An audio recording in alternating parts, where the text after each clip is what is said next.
Dear students, I hope you're all in good health and good spirits, despite the corona crisis. Let me welcome you to our corona classroom. Today I'd like to give you a survey of all the materials covered in Unit 4 in your textbook Green Line Transition. That is, the topics and the videos in my playlist. The first double page suggests analysing adverts in the context of environmental campaigns. For example, concerning a pressing environmental problem.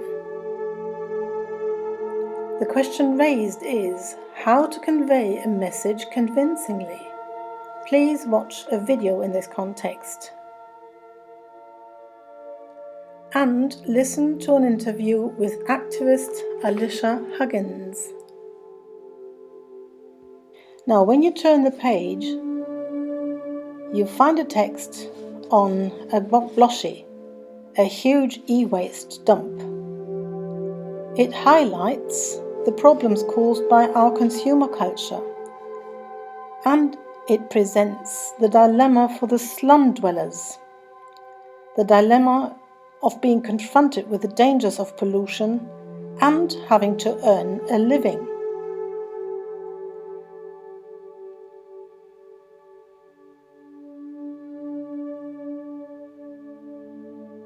Now, luckily, there are people who are beginning to think of how to combat people's throwaway mentality.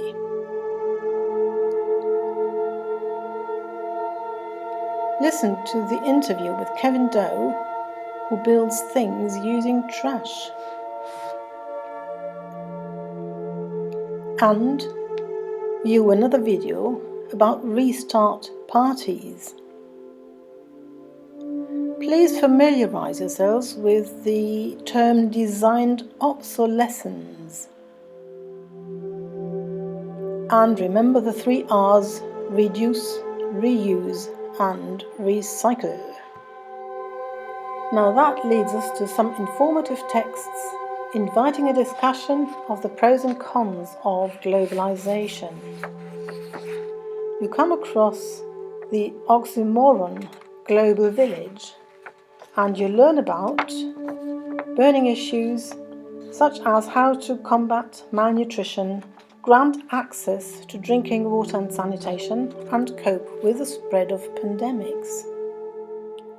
You're then reminded of the concept of an ecological footprint, and you are invited to consider opposing ideas like sustainability versus the draining of the planet's resources, or fair trade versus exploitation. The German text raises the question: if by designing and buying a sustainable smartphone, we could possibly avoid obsolescence. The novel The Carbon Diaries by Sachi Lloyd chronicles a year in the life of Laura, a 16-year-old student from London, as the UK imposes drastic measures in the wake of weather-related disasters. Surely the topicality of the issue has not failed to escape your notice. The question is, how far may any government go in order to protect people's lives?